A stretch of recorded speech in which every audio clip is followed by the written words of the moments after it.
Ky është një vit I rëndësishëm dhe jubilar, vit në të cilin shënojmë 20 vjetorin e themelimit të Agjencisë për Barazi Gjinore në Kosovë, 25 vjetorin e rezolutës 1325 të Këshillit të Sigurimit, si dhe 30 vjetorin e deklaratës së platformës për veprim të Pekinit.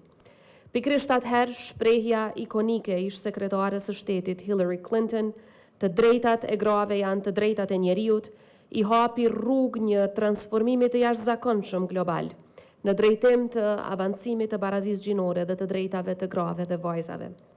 Andaj është kënaqësi e veçantë të jem sot me ju në këtë moment të veçantë për Agjensinë për Barazinë Gjinore në Kosovë, por edhe për gjithë vendin tonë.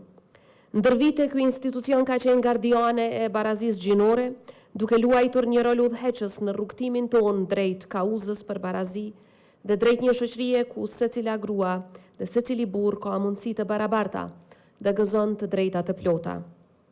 Ky përvjetor është një mundësi e shkëlqyer për të reflektuar mbi arritjet tona si shtet, por edhe për të rikujtuar vizionin dhe qëllimet që kemi për të ardhmen.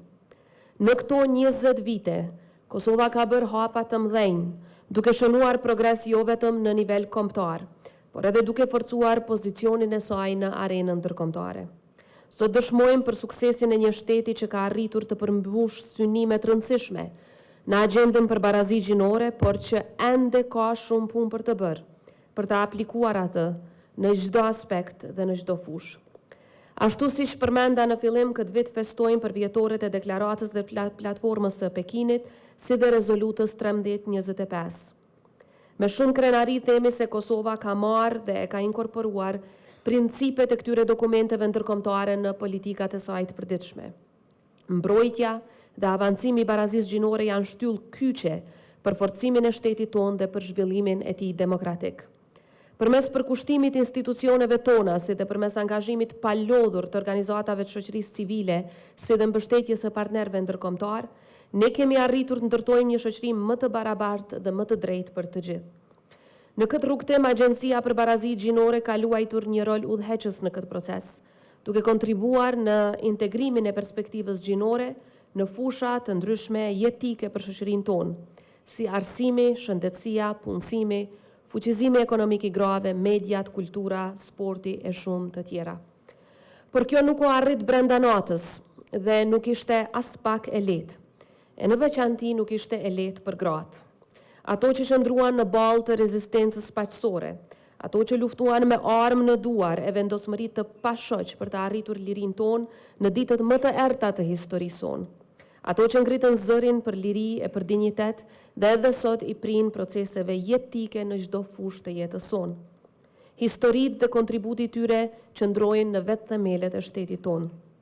Andaj, për 3 vite me radhë ne I nderojmë storjet dhe veprat e tyre, edhe nëpërmjet forumit ndërkombëtar për gratë, paqen dhe sigurinë, një platformë që e ka vendosur Kosovën në hartën globale të vendeve dhe shoqërive që besojnë në rëndësinë jetike të barazisë gjinore.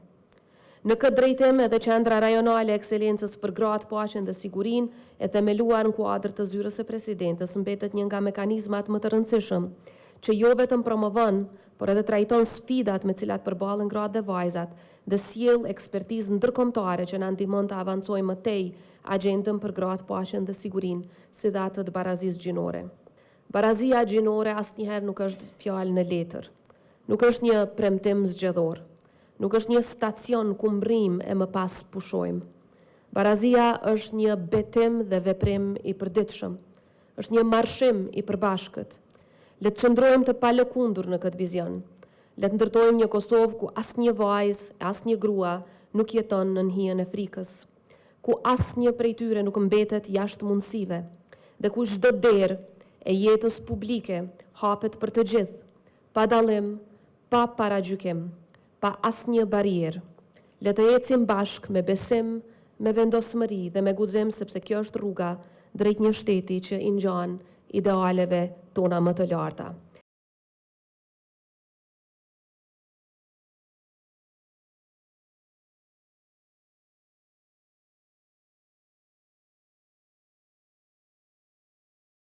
Sot këtu në Prishtinë, teksa shënojmë këta përvjetor, riafirmojmë angazhimin e Republikës Kosovës si aleate e palëkundur e të drejtave të grave dhe të barazisë gjinore. Të nderuar të pranishëm, edhe pse shumë më e re si Republikë, Kosova i ka përkthyer angazhimet e platformës së Pekinit në politika konkrete. Një nga shtyllat e kësaj platforme është eliminimi i varfërisë së grave, sepse varfëria nuk është neutrale në aspekt gjinor. Prandaj si qeveri kemi ndërmarrë masa që e thyejnë këtë cikël. Mbi 12.000 gra të punësuara drejt për drejt përmes programeve tona të punësimit. Në platformën Superpuna, nga afër 20.003, 51% janë gra e vajza. Ndërkohë që po punojmë edhe për platformën e dedikuar Superpuna për gratë, ku gratë që punësojnë në sektorin privat e marrin për 6 muaj si bonus pagën minimale, e cila nga 1 janari është 425 euro, ndërkaq nga një korriku i vitit të ardhshëm bëhet 500 euro. Sepse përtesur përpara me sukses, është thelbësore që standardet e barazisë gjinore të zbatohen edhe në sektorin privat, që barazia të jetë praktik në çdo vend pune për çdo vajzë e grua. Çdo institucion, secila ndërmarrje dhe çdo komunitet duhet të jetë aleat për barazinë gjinore, për një shoqëri ku potenciali i grave shihet, mbështetet dhe vlerësohet. Nga mbi 4.000 punësuar përmes programit Qeveria për familjet, pra asnjë familje pas së paku një të punësuar, 55% të tyre janë gra. Në programin Kosovo Generation Unlimited, gati 60% e përfituesve janë vajza dhe gra. Rreth 100.000 gra kanë hapur llogari bankare për herë të parë në jetën e tyre, fal shtesave për nëna, për fëmijë dhe masave të punësimit për gra. Dhe kur flasim për qasjen kapital e në pronë, një nga barrierat për gratë, fal masave afirmative për regjistrimin e pronës përbashkët në emër të dy bashkëshortëve pa pagesë, është përparim i theksuar në dekadën e fundit. Konkretisht, deri në vitin 2024, ishin 17.592 prona të regjistruara në krahasim me 105, vetëm 105 sa ishin në vitin 2016. Këtë masë kemi vazhduar edhe si vjet dhe pronat e regjistruara në emër të dy bashkëshortëve kanë arritur shifrën 27.830. Pra, për më pak se 9 vjet, numri i pronave të regjistruara në emër të dy bashkëshortëve është rritur për më shumë se sa 265 herë. Për më pak se 9 vjet, më shumë se 265 herë. Platforma e Pekinit në thotë qartë, arsimi është thelbësor që gratë arrin barazinë gjinore, andaj arsimin e lartë publik e kemi bërë falas për të gjitha nivelet, edhe për bachelor, edhe për master, vetëm për doktoratur ka një kërkesë për pagesë, dhe janë mbi 173.000 student, vajza dhe djemë, që janë liruar nga pagesa që nga viti 2021. 15 milion euro janë mbështetje direkte për studentët, prej tyre afër 7.000 apo saktësisht 6.917 bursa për vajzat dhe djemt në fushat STEM, shkencë, teknologji, inxhinieri dhe matematikë, ku 96% janë vajza. 7.423 bursa elitare për studentët me mesatare të lartë 9 e mbi, prej tyre 3.587 vajza. 73 qerdhe për fëmijë të reja janë ndërtuar ose në ndërtim anën banë vendit, sepse pa kujdes cilësor për fëmijët, gratë mbeten brenda shtëpisë dhe jashtë tregut punës. Pikërisht për shkak se janë ndërtuar qerdhet në vendbanime të caktuara, gratë po kanë mundësi që ose të kthehen në tregun e punës, të cilën e kanë braktisur kur u kanë lindur fëmijët, ose edhe të regjistrojnë ndonjë fakultet, atë vazhdojnë shkollimin aty ku e patën ndërprer pikërisht për shkak të lindjes së fëmijëve. Edukimi i hershëm është bërë i detyrueshëm përmes ligjit për edukimin e hershëm dhe po pilotohet kurrikula e re. Përmes programit të kuponëve mbulohen shpenzimet e edukimit deri në 150 euro në muaj për fëmijët 3 deri në 5 vjeç nga familjet me asistencë sociale që të përfshihen në edukim të hershëm, duke u dhënë nënave mundësinë që të ndjekin arsimim, punësim dhe vetpunësim. Kosova e ka rritur buxhetin për shëndetësinë, e që reflektohet posaçërisht për gratë, me mbi 130 milion euro, krahasuar me vitin para pandemik, një rritje prej 57%, ku një pjesë e rëndësishme është orientuar pra në shëndetin e grave dhe të shërbimeve shëndetësore, sikurse që janë mamografia falas gjatë gjithë vitit, rekonstruktimi i gjirit falas për gratë me kancer, fal pajisjeve të reja diagnostifikuese dhe fushave të vëdësimit, shumica e rasteve të kancerit të gjirit, që më parë zbuloheshin në fazën 3 dhe 4, kur nuk ka shumë shpresë, tani diagnostifikohen në fazat 1 dhe 2.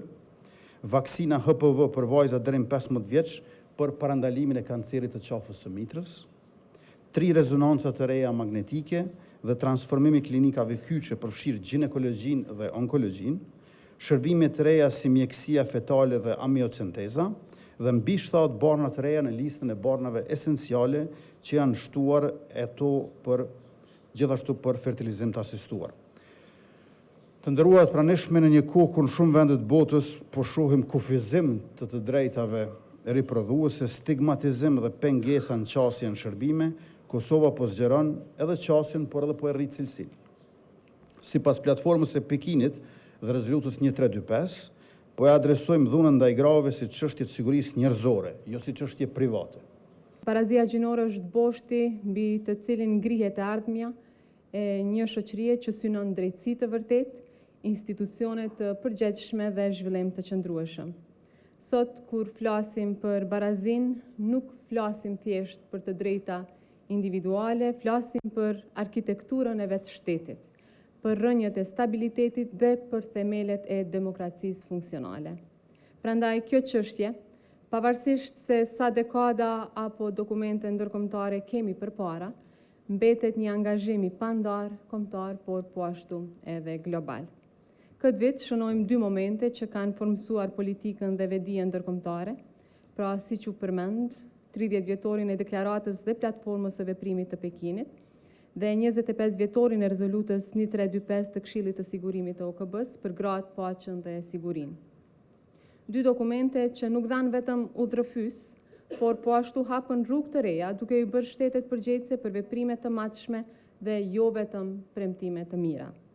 Deklarata e Pekinit ishte një pikë kthese historike, një kontratë politike globale që detyroi botën të shihte realitetin me sy të hapur, se pa gratë të mbrojtura, të arsimuara, të përfaqësuara dhe të fuqizuara ekonomikisht, shoqëritë thjesht nuk ecin përpara. Sfida jonë nuk është mungesa e kornizave, por ritmi me të cilin arrim t'i zbatojmë ato.